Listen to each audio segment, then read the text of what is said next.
வணக்கம் நண்பர்களே, முக்கிய செய்திகளை இந்த பதிவில் பார்க்க போகிறோம். டிவிகே கவர்மெண்ட் மேலே ஒரு விமர்சனம். சமீபத்தில் ஒரு கமிட்டி ஒன்று கவர்மெண்ட் போட்டிருந்தாங்க. கோவில்களுக்கான அறங்காவலர்களை நியமிக்கக்கூடிய கமிட்டி. அதில் மெம்பர்ஸை செக் பண்ணி பார்த்தீங்கன்னா அர்ச்சனா கல்பாத்தி அவர்களும் ஒன் ஆஃப் த மெம்பர்ஸாக இருக்காங்க. யார் அர்ச்சனா கல்பாத்தி அவர்கள்? Movie producer. சிஎம் விஜய் நடித்த சில படங்களை ப்ரொடியூஸ் பண்ணியிருக்காங்க. உதாரணத்துக்கு கோட்டு படம், பிகிலு, இந்த படத்துடைய ப்ரொடியூசர் அவங்க தான். அப்போது தன்னுடைய படத்தை தயாரித்த ஒருத்தங்களை அரசு குழுவில் மெம்பராக போடுறதா அப்படின்னு சிஎம் விஜய்க்கு எதிராக விமர்சனங்கள் முன்வைக்கப்படுது. இது மட்டும் கிடையாது. வெங்கட நாராயணா இருக்கார்ல, ஜனநாயகன் படத்துடைய ப்ரொடியூசர், அவர் தமிழக அரசின் டெல்லி சிறப்பு பிரதிநிதி அப்படிங்கிற கவர்மெண்ட் பொறுப்பு வழங்கப்பட்டுச்சு அவருக்கு. லியோ ப்ரொடியூசர் ஜெகதீஷ் பழனிசாமி இருக்கார்ல, அவர் சிஎம் உடைய தனி செயலாளர் அப்படிங்கிற கவர்மெண்ட் போஸ்ட் அவருக்கு. மனோஜ் பரமஹம்சா, இவர் பீஸ்ட் படத்துடைய கேமராமேன், டைரக்டர் ஆஃப் ஃபோட்டோகிராஃபி. அவரை தமிழக அரசின் திரைப்பட பயிற்சி நிறுவனத்துடைய தலைவராக அப்பாயின்ட் பண்ணாங்க டிவிகே கவர்மெண்ட்டு. இது மாதிரி சிஎம் விஜய் சார் நடித்த படங்களுடைய ப்ரொடியூசர், அந்த படத்தில் ஒர்க் பண்ணவங்க, இவங்களுக்கெல்லாம் அடுத்தடுத்து கவர்மெண்ட் போஸ்ட்டு வழங்கப்படுது. இது தப்பு இல்லை அப்படின்னு சொல்லிட்டு ஒரு டிபேட் நடக்குது. இது ஒன்று. ரெண்டாவது என்ன பார்க்க போகிறோம்? மேஜர் மதன்குமார் சார் எழுதின ஆப்ரேஷன் சிந்தூர் த அன்டோல்டு ஸ்டோரி அப்படிங்கிற புத்தக வெளியீட்டு விழாவில் முன்னாள் இராணுவ வீரர் பிரபாகரன் சார் கலந்துக்கிட்டார். வீல் சேரில் வந்திருப்பார், கண்டிப்பாக பார்த்துருப்பீங்க. அவர் பேசும்போது, குறிப்பாக அண்ணாமலை அவர்களை பற்றி பேசும்போது ரொம்ப எமோஷனலாக பேசுகிறாரு. மேஜர் மதன்குமார் அவர்கள் 2021 எனக்கு பல உதவிகளை பண்ணுறாரு. என்னைய முன்னாள் இராணுவ வீரராக மட்டும் அவர் பார்க்கல, ஒரு சகோதரர் மாதிரி என்னைய பார்க்குறாரு. அவர் பண்ண ஹெல்ப்பில் நான் லைஃப்பில் மறக்க முடியாத ஹெல்ப் என்ன தெரியுமா?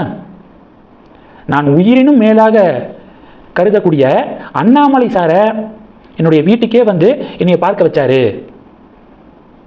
அதுதான் நான் லைஃப்லேயே மறக்க மாட்டேன். அண்ணாமலை சார் என்னை வீட்டுக்கே வந்து பார்த்ததுக்கப்புறம் தான் என்னுடைய சொந்தக்காரங்களுக்கு கூட நான் உயிரோடு இருக்கேன் அப்படிங்கிறது தெரிய வந்துச்சு அப்படின்னு ரொம்ப எமோஷனலாக பேசியிருக்காரு. அந்த பிரபாகரன் சாருடைய லைஃப் ஹிஸ்ட்ரி இருக்குல்ல, இராணுவத்தில் அவருடைய பங்களிப்பு, இதெல்லாம் தேடி படிக்கும்போது அவ்வளவு கூஸ் பம்ஸாக இருக்குது. 2004 இராணுவத்தில் சேர்றாரு பிரபாகரன் சார். இராணுவத்தில் பார்த்தீங்கன்னா ஸ்ரீநகர், குப்வாரா, அக்னூர், இது மாதிரியான லொக்கேஷனில் பல இராணுவ நடவடிக்கைகளில் பார்ட்டிசிபேட் பண்ணியிருக்காரு. 2012 என்எஸ்ஜியாக அவர் தேர்வாகிறாரு. என்எஸ்ஜி, பிளாக் கேட் கமாண்டோ ஆக அவர் செலக்ட் ஆகிறாரு. என்எஸ்ஜியாகவும் பல ஆப்ரேஷனில் இன்வால்வ் ஆகிறாரு. 2015 பார்த்தீங்கன்னா என்எஸ்ஜி ட்ரைனிங்கில் தினமும் காலையில் ட்ரைனிங் நடக்கும். அந்த ட்ரைனிங்கில் நடந்த ஒரு விபத்தில் கீழே விழுந்துடுறாரு. ஸ்பைனல் கார்டில் வந்து அடிபட்டுருது. உயிருக்கு ஆபத்தான நிலையில் அவர் மருத்துவமனையில் சேர்க்கப்படுறாரு. மருத்துவர்கள் போராடி அவருடைய உயிரை காப்பாற்றுறாங்க. கம்ப்ளீட்டாக நினைவை இழந்துடுறாரு. வீட்டில் இருக்கிறவங்களே யார் யார் அப்படிங்கிற அடையாளம் தெரியலை அவருக்கு. படிப்படியாக அவரை மீட்கிறாங்க மருத்துவர்கள். மீட்டு அவருடைய நினைவு மறுபடியும் அவருக்கு திரும்புது. ஒரு பெரிய சோகம் என்னென்னா, உயிரை காப்பாற்ற முடிஞ்ச மருத்துவர்களால் அவருடைய பாடியை ஃபுல்லாக பழைய நிலைமைக்கு ரெக்கவர் பண்ண முடியலை.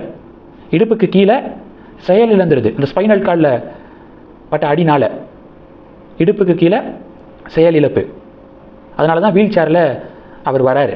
இதில் இன்னொரு விஷயம், நாட்டுக்காக தன்னுடைய வாழ்க்கையே தியாகம் பண்ண ஒருவர் தன்னுடைய வாயால் உயிரினும் மேலான அப்படின்னு ஒருத்தரை டேர்ம் பண்ணுறாருன்னா அந்த நபர் எவ்வளவு குவாலிட்டியான ஒரு நபராக அப்போ இருப்பார்.